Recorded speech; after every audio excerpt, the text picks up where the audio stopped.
go!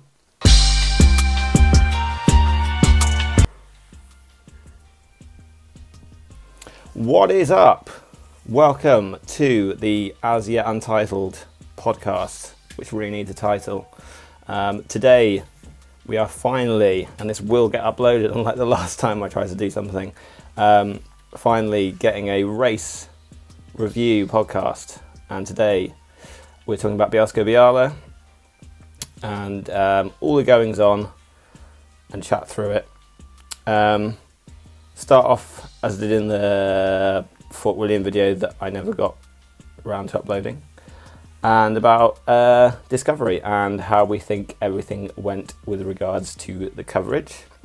It was probably, I would say it was better, but then this is the thing. So watch the juniors, and I think they do the juniors really well. So one really good thing that they did about the juniors is they had Charlie Murray and Isabeau Corderia doing the commentary alongside Rick McLaughlin, and they were brilliant. Like, they were really good.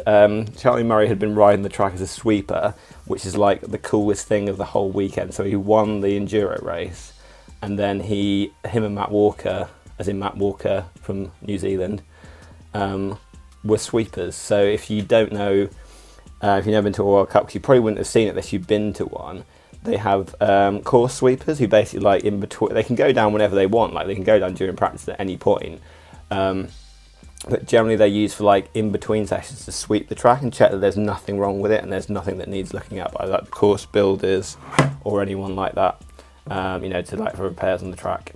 So that was pretty cool. But yeah, so, like, Charlie could give a really good insight into what the track was like for the juniors. So, like, kicked off straight away with that, which is brilliant. And Isabeau's really good as well, and she seems to know a lot of stuff. That was a massive positive in the juniors. I think the juniors is really good because the juniors is unaffected by all the other rubbish that they try to stick on the coverage. It's just literally, like, pretty much raw coverage.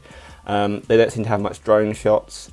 They don't seem to have any of that awful stuff where they do interviews in the middle of race runs, or stuff that they were doing in Fort William where they were showing the commentators commentating. Like, why do we need to see that? It's just not needed. Like, you still get to see the coverage of the race of both those things, but it's like, it's made smaller, like, it's in a smaller box. Like, interview them. I'm all for interviewing them.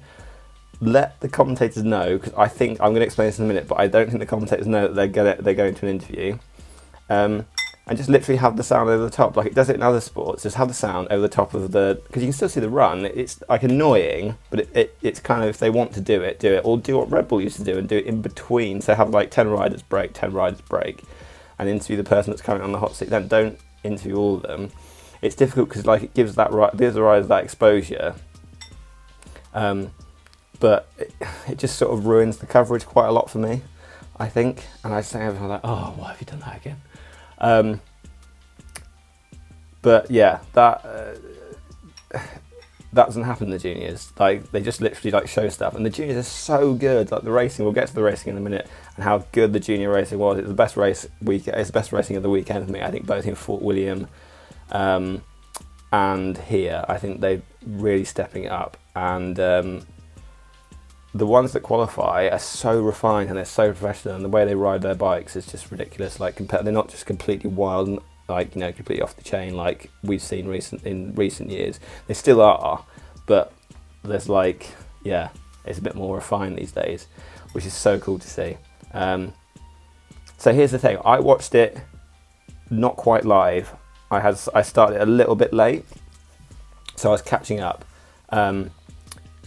And I watched there's, like, two options for coverage on Discovery app. I don't know about what it is in other countries or how this works in other places, but if you watch the combined coverage, so you watch the elite coverage, basically elite women and men, that seems to be, like, the full production coverage where they have all, like, the extra things. They go back to, like, I'm sorry that I can't remember that lady's name, the one that doesn't know anything about mountain biking, and just basically presents the show. Kate something, I want to say. That's probably wrong, but her anyway. And, like, Josh Carlson and have a couple of other pros. They don't go back to them.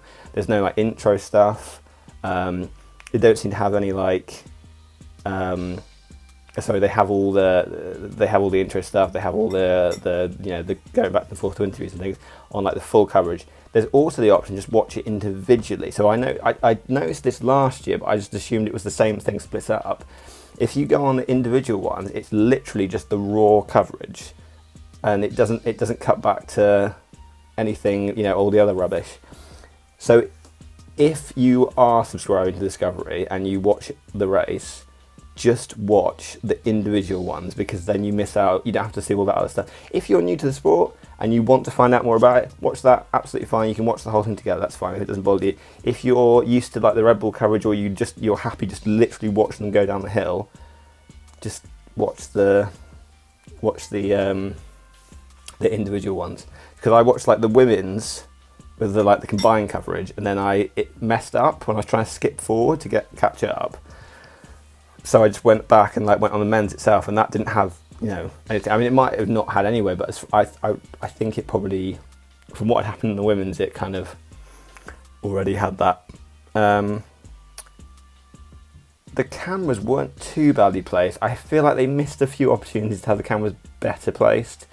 And even though they seem to have tons of cameras, some of the venues, they seem to have less at others. I don't know whether it's to do with a budgetary thing, but there was quite one camera would cover a lot of track, and you didn't quite get some of it.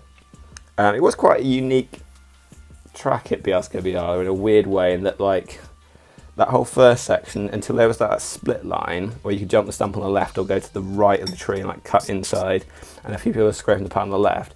It kind of went down the same section of the piece, so it came across the hill over the jumps, then turned right, and it went down the same section of the piece for a little bit. So they were kind of using one camera to show them when they were going down, where you could see, and then when they were coming to the trees on the sides, they were having individual cameras, which worked fairly well. I don't think they quite put them in the right place, so you kind of, I don't know, you kind of want it slightly up in a few places. Where Dakota Norton crashed, it was pretty much in the right place. I think it was the next left. One of the lefts in that top section, it was a bit too far around the corner. It needs to be back up, so you kind of coming towards and going away, and you would have been able to see more and a bit more line choice.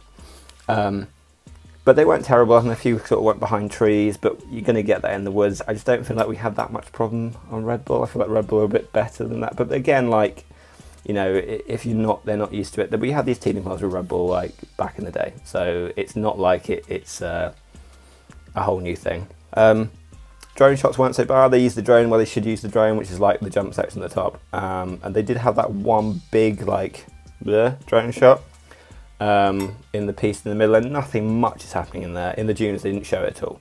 So I was a bit worried, we're not going to see that for the elites. What's in that? Because I couldn't remember, because it's a new track.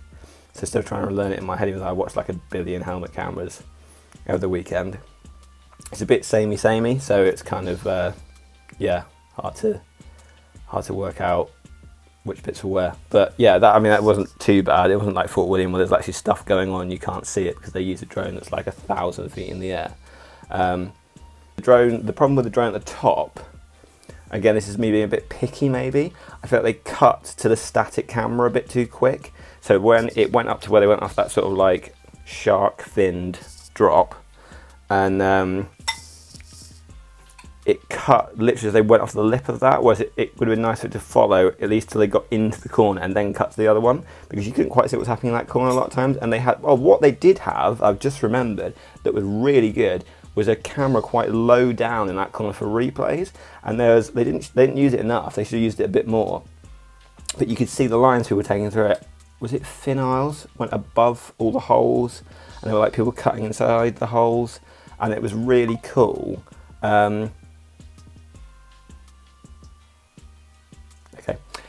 It was really cool, and more stuff like that, additional cameras to cover the little bits for different angles. They do that better than Red Bull. That's one thing that they definitely do better than Red Bull is replays. They don't do them enough, but when they do them, someone crashed. I wish I had the note of who it was that crashed.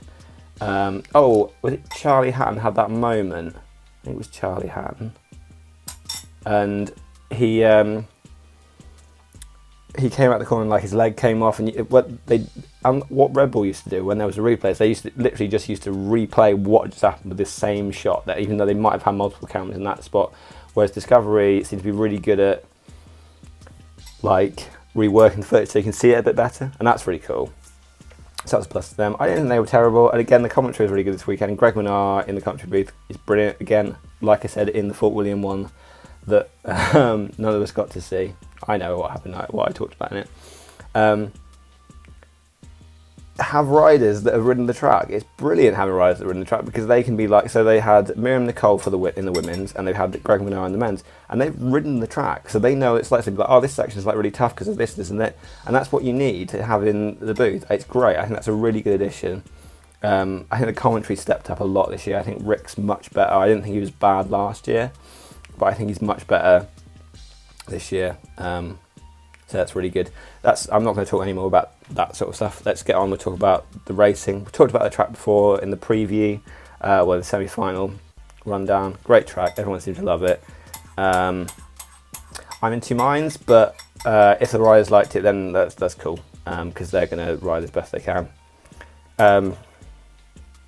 So junior women's, we started off with the person that probably has the best name in downhill mountain biking, Maxima Jax.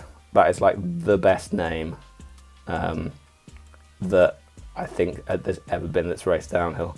I think if she becomes really good, it could be like Maxima Attack, Maxima Jax, that's quite cool.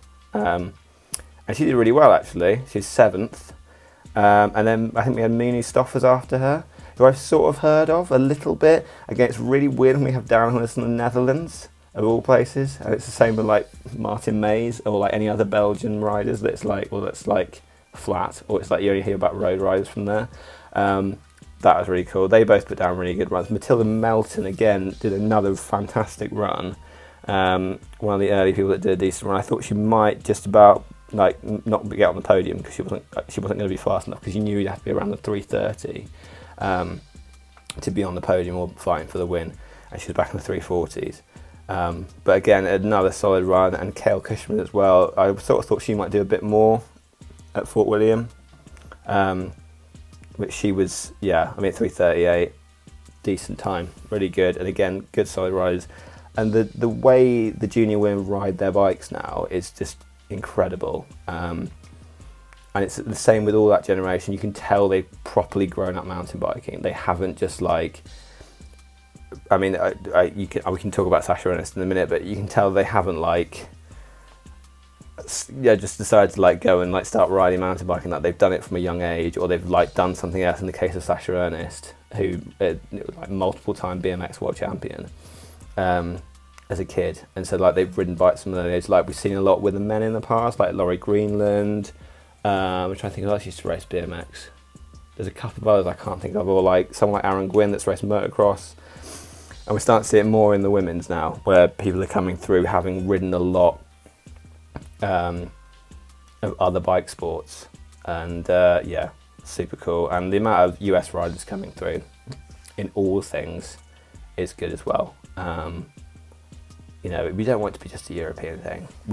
It's rubbish. And whilst it's always been the Aussies and the Kiwis, it always feels like it's been UK, French, Aussies, Kiwis, and that's pretty much it. So we start seeing like a few other people coming through. I mean, we've got Canada coming through strong now, thanks to the legacy of Stevie Smith, and obviously the Gwyn helping to bring through the US riders. It's fantastic. So that was cool. Sasha Ernest was the first person to come down and set a competitive time. So she came down. She had the fastest speed trap as well. That's sick. But she could 3:31, and that was a good time. And it's not the sort of track that I thought she'd be good at. I feel like she's good at really random tracks where you don't think she's going to be good.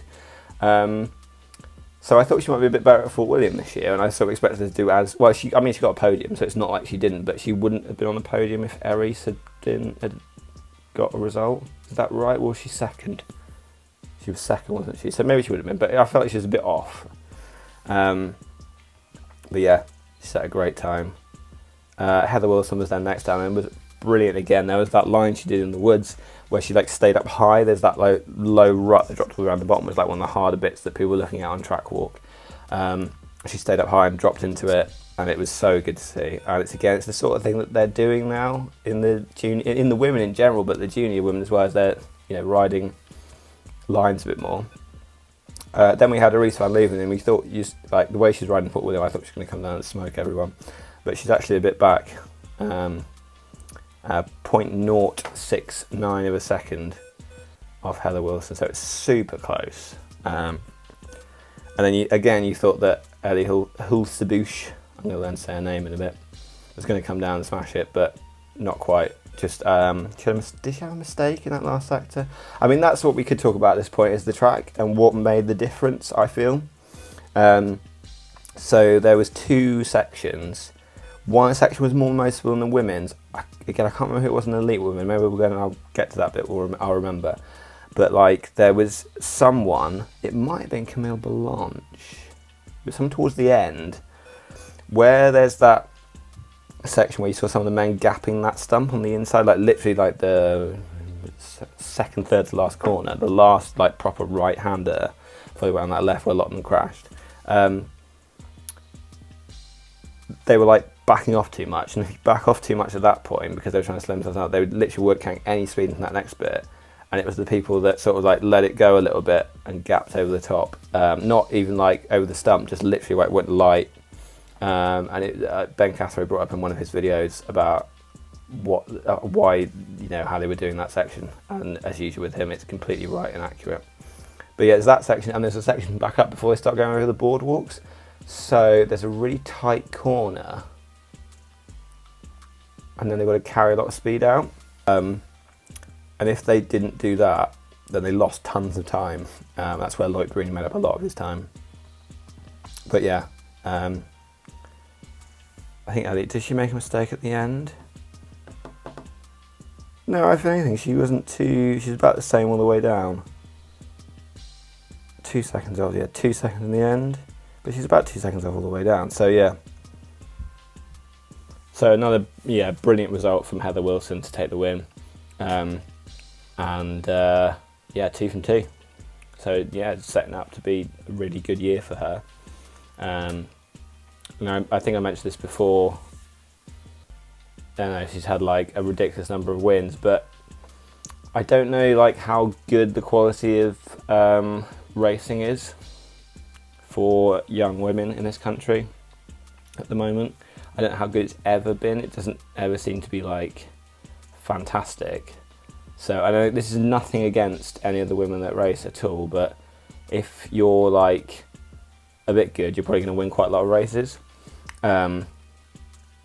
So it's always, you always take that with a little bit of pinch of salt when it's like, someone's doing really well. We've had it before where people have like, come into something with a bit of hype and they just haven't been quite good enough. But fantastic result. Right. Junior men's, there were so many, I can't remember who came down first, but let's have a look at some things and notes. Max Alron with the horrendous crash like that. He rolled his hand off the handlebar and crashed into that tree super hard. In something that I watched afterwards, was it Eddie Masters' video?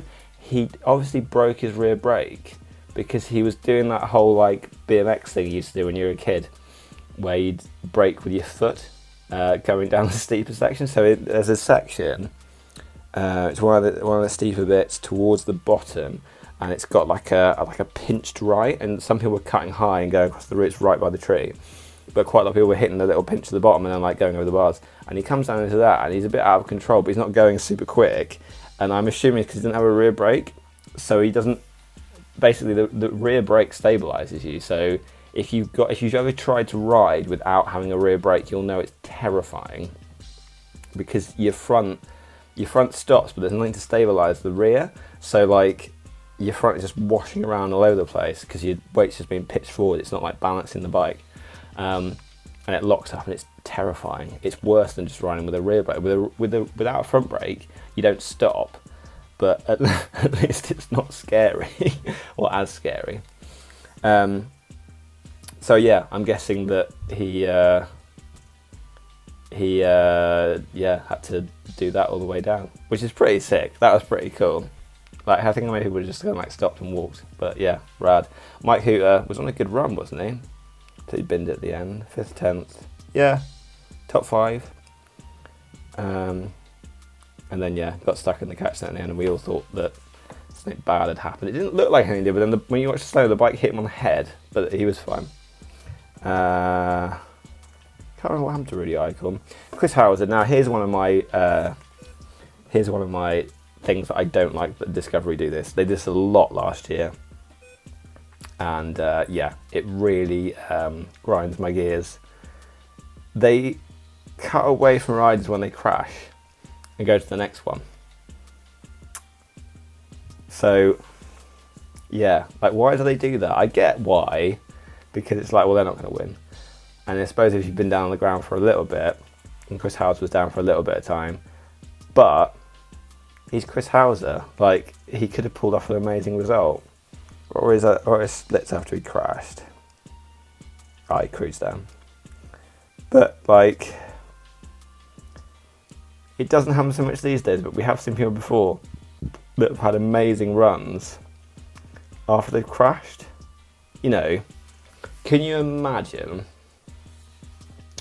if either 2014 World Champs with Nico Mullally, or even worse, 2015 Leogan with Aaron Gwyn, if they'd have gone like, oh, it's not their chain, oh well, let's go to the next one. Like, think how bad that would have been. Especially, like, if, I know it's not a crash, but it's kind of a similar thing, isn't it? It's like, oh, well, they're not going to win, they've got no chain, they're going to be able to pedal fast to the bottom. But can you imagine, like, them cutting to the next rider, just like watching Aaron Gwyn kind of go down the first bit, and then, like, cutting back to whoever was after Aaron Gwyn, I can't remember, it's too long ago. And then, like, them dropping in, and suddenly it gets above that. Wait, was it kind of Fearon winning? Why is Aaron Gwyn now suddenly fastest? Like, you know, he wasn't last down the hill, was he?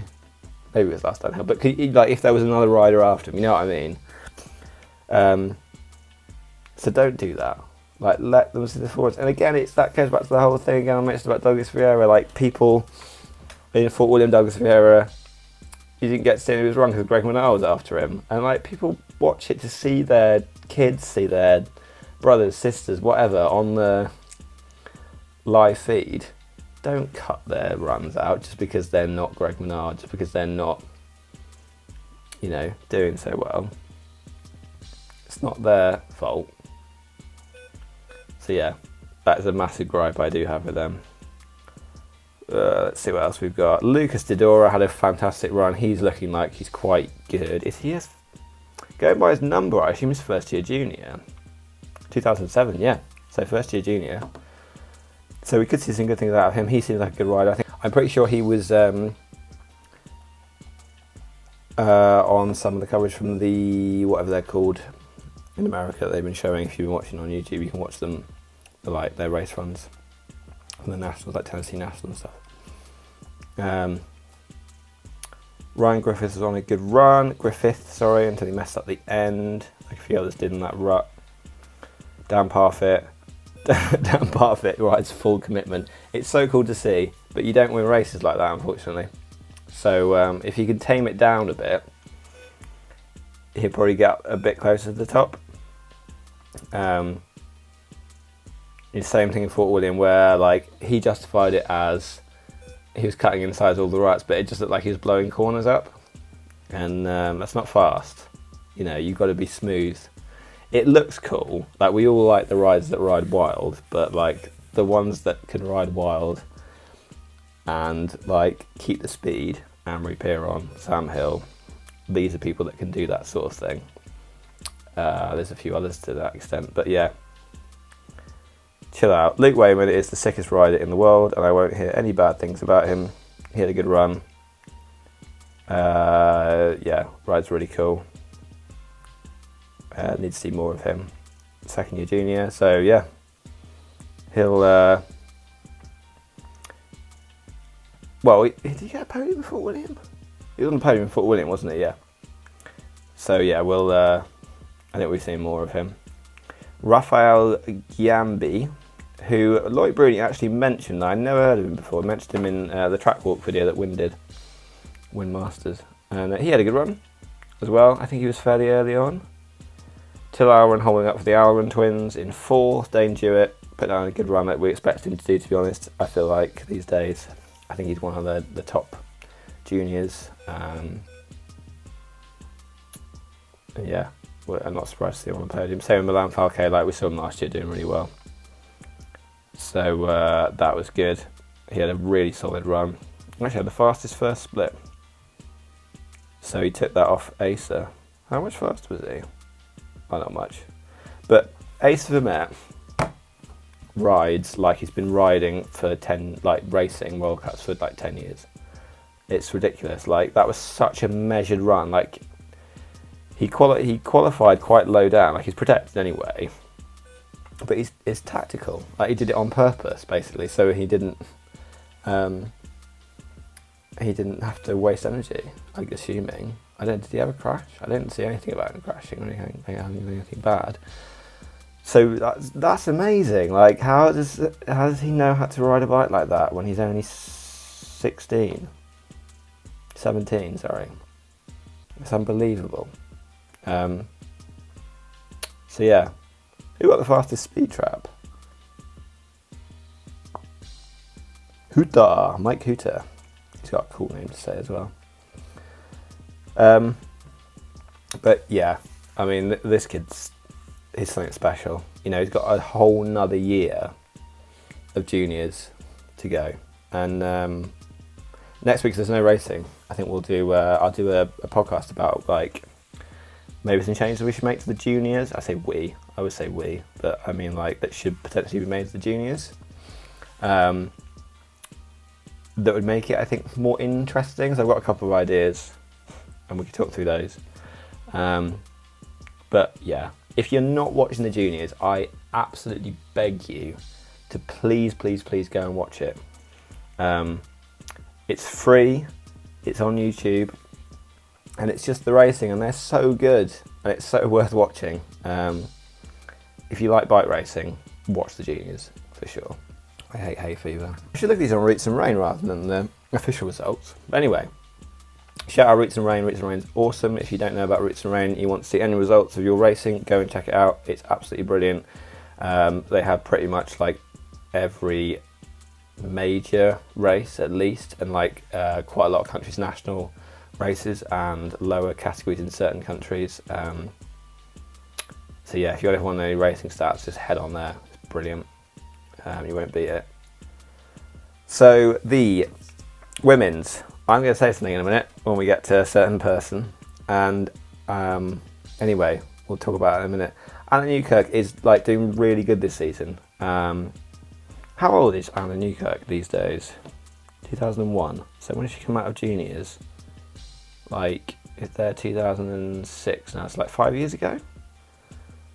So yeah, I mean, because she used to battle with Valley a bit. Not that she was ever quite as good as Valley, but like I think she did take a couple of wins off her.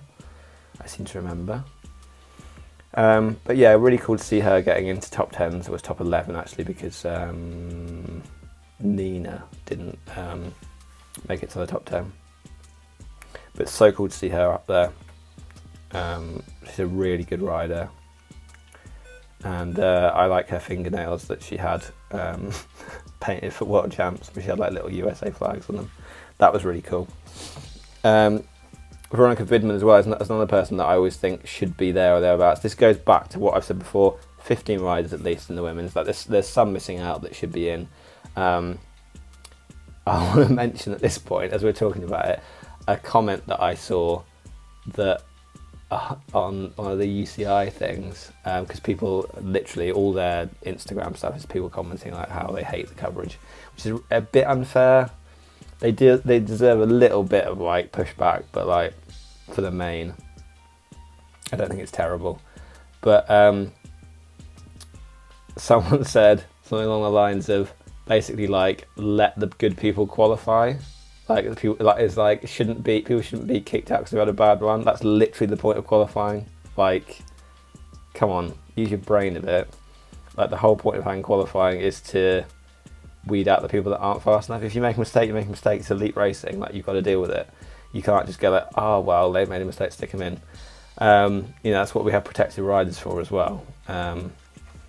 But they should have more in the women's for sure. Like there are people missing out that are fast enough to be in there and would give us a good show. So yeah, 15. 15, please. Phoebe Gale isn't about where Phoebe Gale is these days, I reckon. She should definitely be making it into the top 10 all the time. She's good enough and pushing for podiums, and that's about where she was, to be honest. 8th place. Yeah, not much else to say about that. Gloria Scarzi. I've learned a lot about Gloria Scarzi this week.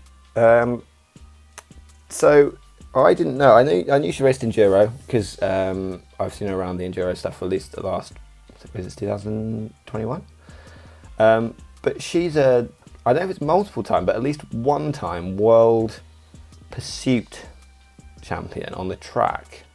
I'm not going to explain what that is now if you don't know, but you know, like she's a world champion. I think she's a multiple time European champion, and that's really impressive.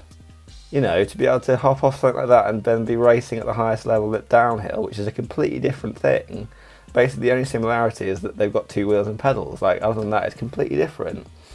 So, yeah, I've always liked Gloria Scarzi, but, like, newfound respect for Gloria Scarzi. That's rad.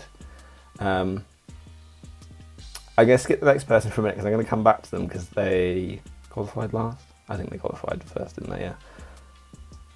Did they qualify first? Yeah, they did, because Win Masters made that joke about everyone straightening their hair because of the photo of Dak and Valley. Tiny Seagrave, great podium. She's about there. She needs to sort of step it up in the finals, it seems, at the moment.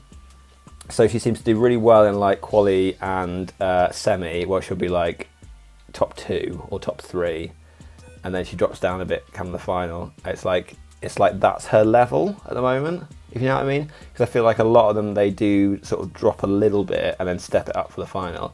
And that's almost like that's as fast as you can ride, which is, I mean, it's great to see her back up there all the time. You know, all the stuff she's been through the last few years. It's amazing. Jess Blewett being up there again after missing out in Fort William. Fantastic, another fantastic bike rider. Great on the jumps. And some really good split times, actually. She had the second fastest full split, which I can't remember which bit was. That was the bit into the... No, because that would have been the 4th split, the bit into the woods.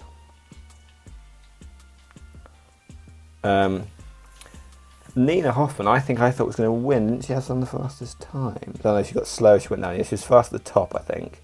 Although she would have been back on Tani. Well, she did well towards the bottom. I don't know if it's her sort of track. Her track's a bit like the gnarly ones, and it wasn't super gnarly. It was hard, but it was like pretty chill for World Cup, I would say. Feel free, you're more than welcome if I was listening to this to disagree with me. But yeah, Camille Blanche, I'm pretty sure she was the one that backed off, dropping into the end bit and lost some time. She got a slow last sector. Nice thereabouts. Oh no, she lost a second. No, I read that wrong. She lost half a second. So maybe it was, unless it was Lou Ferg. I forgot to mention Lou Ferg. Louise Ferguson, it's really cool that she's in there as well. I think there's too much pressure on her in Fort William. She's definitely good enough to be top 10, like easily. And all these girls are, women I should say. So that's why it needs to be top 15, because there's enough of them that will get in and make it a really good final, a really good battle. Monica Rasnick missed out, and this is the sort of track that I really thought she'd be quite good at. Like, she's good at Maribor, and it's essentially Maribor if it was like, you know, brand new, and a bit steeper, and with bigger jumps.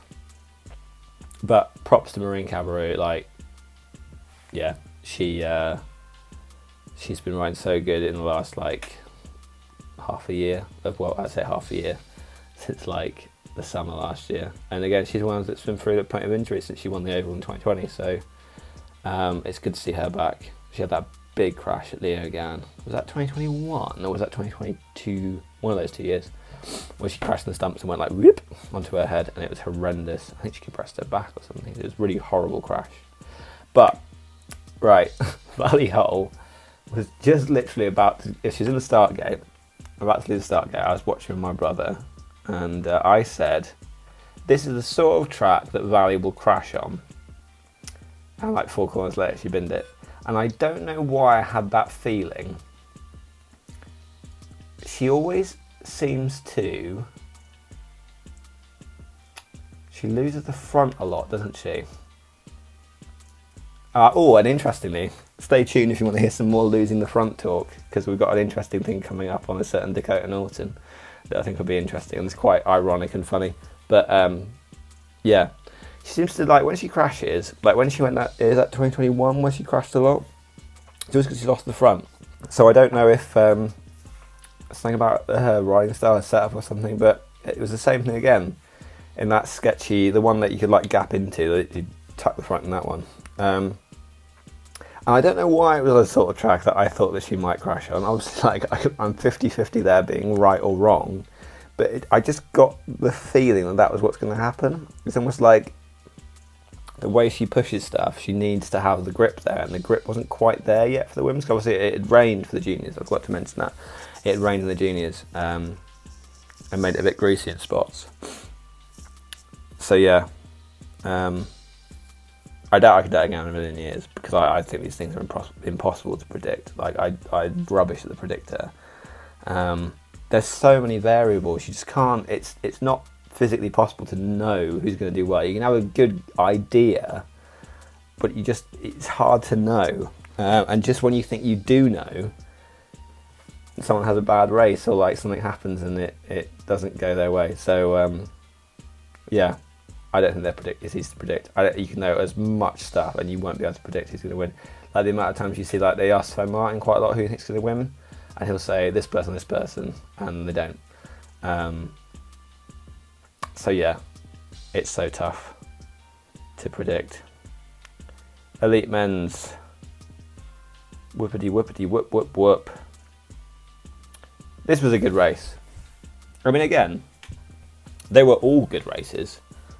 I don't think there was anyone that was a bit dull. Fort William I found a bit dull at times, but I think this was particularly good. Oh, like, this is the thing that really, I really like Lackey Stevens McNabb. And he would have had the win, wouldn't he? Pretty sure he had the win. So he was, yeah, his splits, I think he would have been up. What did Ronan do? Oh, it would have been tight, because Ronan went faster. And he's oh no, I think he'd had to have done like an amazing bottom split, but he would have been right up there on the podium. The podium is something interesting we're going to talk about in a minute. But Henry Kerr, who, I don't know what happened to Henry Kerr. He must have had a fairly ordinary run. Right, Dakota Norton. Here's the thing, I was going to leave it to the end, but we'll talk about it now as we're talking about leads in the front. What's quite funny is that he mentioned in a video, and I haven't looked at the comments on Pink Bike, and I'm with him because he knows better. And this shouldn't be me taking the mick out of Dakota Norton.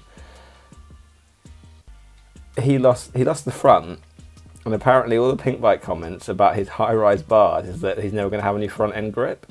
So it's funny to me that, and he mentioned this in the lead up to the race, and they're like, nah, it's all good. I've got tons of front end grip, and then he loses the front. You know, I think it'd be quite funny to put together as a video, but it's not funny really. I really like Dak, and I was really hoping to get the win. It's just such a shame. Like he said in an interview I saw, he managed to find the only muddy, or did he say it on Instagram? One of the two. Only muddy puddle on the whole track. And he washed the front of it, and it was such a lazy like put down. Like, you know, it was such a like the front's gone. But it was like too quick for him to do anything with. But it kind of, yeah, it was kind of comically slow. But you'll get the win eventually, Dak. Like, you totally will. He's riding so good, and yeah, I really want to see him win one. I've been waiting for years to see him win one. And yeah, like, that's the other problem with downhill, is it's so difficult to win the races. There's so few races. I can think of tons of people over the years that are fast enough to win races, and just never did, because it's so hard to do. Ooh, what have I done here? Oh, I've gone to the picture. That's clever. Where were we? I don't know where we've gone. We've got loads of people in here now. This is overalls. What have I done? Here we go. This is my real voice. It was so good to see Remy Tyrion back in the top 30 and getting to see him ride, because he's sick on a bike, and I had him in my vital MTV predictor because I thought he'd do well at this sort of track. There's not much line choice. Like, Remy needs some decent line choice, and that's the one thing that you want in a final with Remy in it is, being able to see him do some like sketchy ass lines. So yeah, didn't get to see those. Jacob Jewett had an issue with the board. No, that was his run. I mean, this is one thing you've got to say about this. The top 30 separated by 24 seconds, and there's crashes in here. Like, where's that 4 seconds? Top 50 is 4 seconds. That's mad. Like, that's properly insane how tight that is.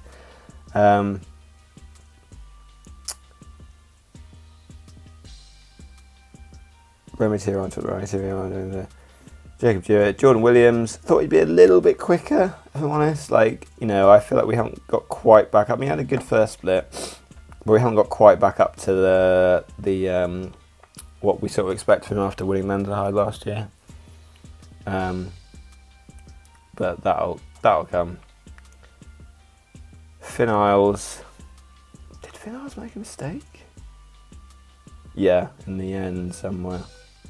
He should have been a little bit higher up, a bit slow to the end. Quite a few people did that over all categories of the weekend.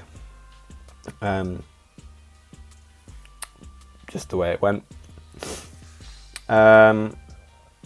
Ethan Craik. Well, I mean, Ethan Craik came down. He was like a tiny, tiny bit behind Oisin O'Callaghan. So you were like, "Oh, that's pretty good." Because like when Oisin came down, we'll talk about it in a second. It was faster than Dakota's qualifying time, semi time. But Ethan Craik's building back up, which is cool. He'll be one to watch. I think by the end of the year, I think he'll build up into it. They did say in the commentary, interestingly, that he'd signed for Scott before Mont-Saint-Anne, so he already knew he was going to Scott. And I didn't know that, which I guess he just was like, well, cool. Like, your confidence is super high. You're going to a factory team. Yeah, like, push as hard as you can, because what does it matter? Like, yeah, so that's good to see that he did that. Oisin O'Callaghan, fantastic result. I think he wants another one where he wants it to be a mudder. He only just got in semi-final, so he was one of the first people down. And when he came down and was like absolutely smashing the splits, I think he was 4 seconds up on, I can't remember who it was. Was it Bodie Kuhn? Someone that came down a little bit, obviously before him. Did he keep the fastest first split? No, second. Did Ronan get it? No. Yes, he did, yeah. So only Ronan took it off him. But it's so fast out of the gate. Absolutely flying out of the gate. When was he born? Oh, God, that's depressing. There's too many numbers here that are 2000s for when people are born. Oh, oh God. Oh, my God. I feel old now. Is anyone in here? Hang on a minute. So I'm going off on a bit of a tangent here. I'm 91. Would I have been the oldest? Oh, 91. Oh, Danny. Bernard and Danny. But Danny's younger than me, I know that. I don't know if Bernard's younger than me. I don't know when Bernard was born. And I can't work it out unless I went and looked on BC and found his racing licence number. Oh, God. Makes me feel old. Anyway, huge tangent. Back onto what we're properly talking about. Angel Suarez. Was he the first person to beat Oisin? Oh, I wish I had everything in order. He might have been, but he had a good run as well. Like, sort of a little bit out of not out of nowhere, because he's a great rider. And they made the point in the commentary that he's been in the elite ranks for 10 years or something. I mean, what how does his birthday work out on his birthday? 95, yeah. So he would have been more than 10 years, 11 years. Right? So yeah, like, he's been around a long time. From those days racing on like the YT mob and stuff, and yeah, he's a top 10 rider for sure. He's hit and miss though, isn't he? Like, it has to be the right track, and he's got podiums in the past. I'm sure he's got at least one podium. But yeah, more results than that, like that from Angel Suarez. We rode really good solidly all weekend. He rode so solidly I can't even remember him coming down. Same with Andreas Kolb, just kind of put down a run. Greg Williamson is the one for me that was really sick. He had a crash. Again, going back to that bit I was talking about, like a little pinch on the corner. Like he did the same thing where you hit the corner and like went over the bars. He is riding really good. Maintaining top 10s is pretty impossible to do at World Cup level. So good on Greg. And holding it down for the Madsen Saracen team, really. You know, Matt Walker wasn't in the final. And how far was he off the podium? Oh my lord. 0.6. I mean, that's quite a lot on how tight they were, but bloody good. Good ride from Greg. Lucas Shaw, I thought would have been a little bit closer to the top. But, you know, not too far away. And then we had a quartet of French people. Is this the most French people that have ever been on a podium, or like the most from one country on one podium? So there's definitely been 3 of the countries, because I've known 3 Aussies at least once at Schladming in 2004 when it was it Kovarik, Rennie, Hill? It was definitely those 3, and Hill definitely won. I don't know which way around the Kovarik and Rennie bit was. I think it's the only time that the top 3 have all been flat pedals as well, maybe. That might be an interesting fact for you. Did I say 2004? 2005 Schladming. Because 2004 was G, who won. That's his first World Cup win. But, yeah, I don't know if that's the most one country's been on the podium. And I was going to look back, but it's going to take a long time trolling through stuff to work out if it definitely is. But yeah, and the French are still dominant. Like they're going to be around at like that much dominance for a bit. Have they got anyone coming through particularly like Pomvian, Falke? But like then they need to do a bit more to get up there. I think we could see like I think New Zealand seems to be coming through like really strong. A few others, you know, like I said, Canada and America. I think you know Ace of the Met's going to destroy everyone if he carries on the way he is. He's got to carry on the way he is. It's like a big if there. But yeah, Piron back on the podium. Like he couldn't ride a bike last year, broke his neck. So absolutely amazing. And he didn't even think he'd be on the podium. Like he's like, oh, I just want to just ride my bike and get used to racing again. And yeah, sickest ride on the hill, always will be until someone comes along that can do the same things he does. Benny Wawa, Benoit Coulange. Good to see him up there again. After not, he was the first person that came down and beat Ocean. Benoit Coulange, because he didn't have a fantastic qualifier. And yeah, it was they like put them in like about 15th. So that's when they started to come through and beat Ocean's time. Loris Vergier, who was second in qualifying, had a Loris Vergier run. You know, super smooth. Except for that moment at the top. He washed the front, he did something at the top. We lost a bit of time. Loic Bruni looked like he was going to do Loic Bruni things again, just take the win. Not by a massive margin. Well, actually, no, that's not quite true. It's 1.1 up, though. That would have been a big win. But who should appear? But the man from Dublin, Ronan Dunn, and take the win by a tiny margin of 0.064. Like that's got to be one of the narrowest winning margins in World Cup history. If you haven't watched the helmet cam, watch the helmet cam, because there's one moment, and I'm trying to swear on these podcasts, there's one moment that's absolutely brilliant. So go and watch the Ronan Dunn helmet camera. So I think it's on the GoPro YouTube. It'll probably be in a few other places, like on Instagram. It's brilliant. Yeah, it's typical Ronan Dunn stuff. You know, a lot on the lines of that weird "You Don't Know Me, Son" from Mons and Anne thing, which I don't know what was about. But stoked to see Ronan take the win. Like that's cool. And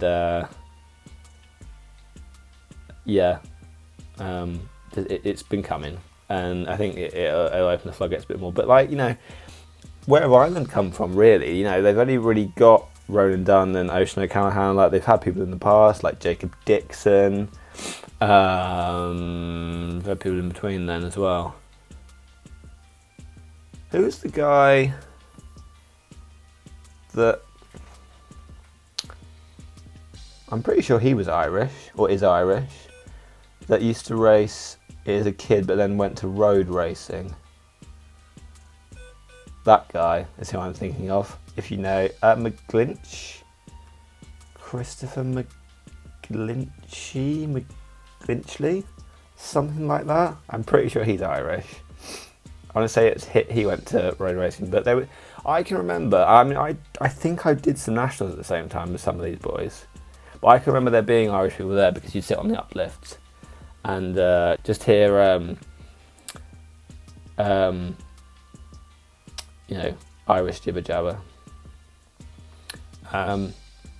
But yeah, that's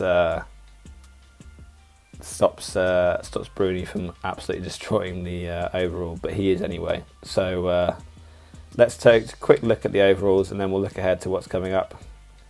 So Heather Wilson is currently in the lead, which she obviously will be because she's got 2 from 2. Do they not get points for qualifying in juniors? Okay.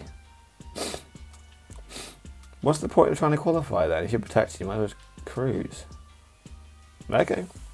So yeah, she is a whopping 25 points ahead of Sasha Ernest in second, with Louise Van Leeuwen in third. Sorry. Hay fever issues.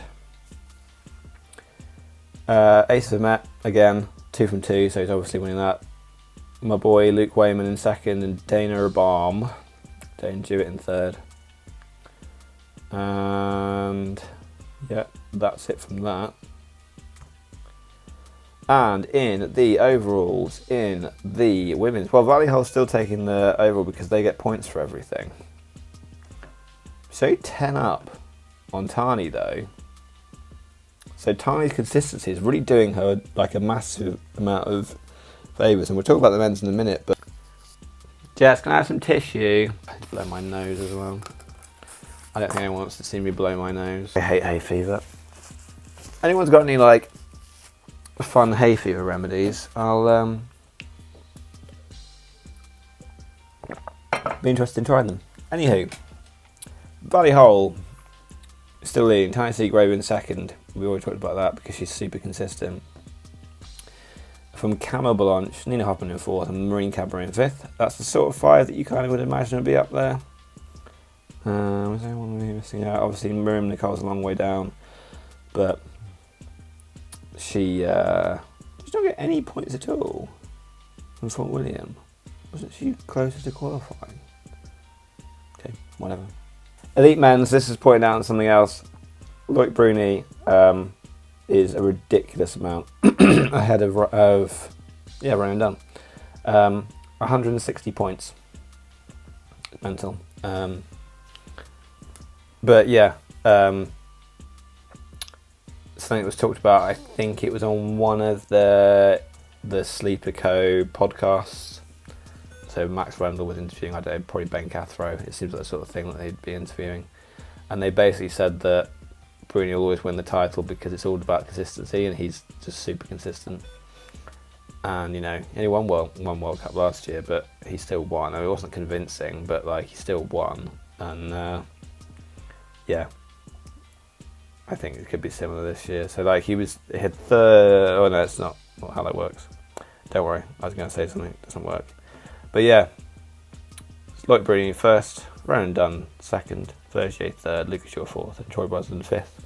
So what we've learnt from this is get a canyon, because apparently they make you go much faster. That's not quite true, but you know the people on the new canyons are definitely up there. Cool. That's it. So we've got 2-week gap. So 2 weekends and no World Cup racing. And then we're back for Leogan, which I've always really liked. And everyone hates on Leogan. I think it's the best track. And I've got my cool Leogan fact, which I will share with you when we get to the preview in a couple of weeks' time. But we'll do some bits in between. I think there's some stuff we can talk about with regards to the racing. And yeah. Thanks for tuning in. I'm trying to edit these now, so you'll notice this one has been edited. But yeah, I am just talking rubbish at the end of the video.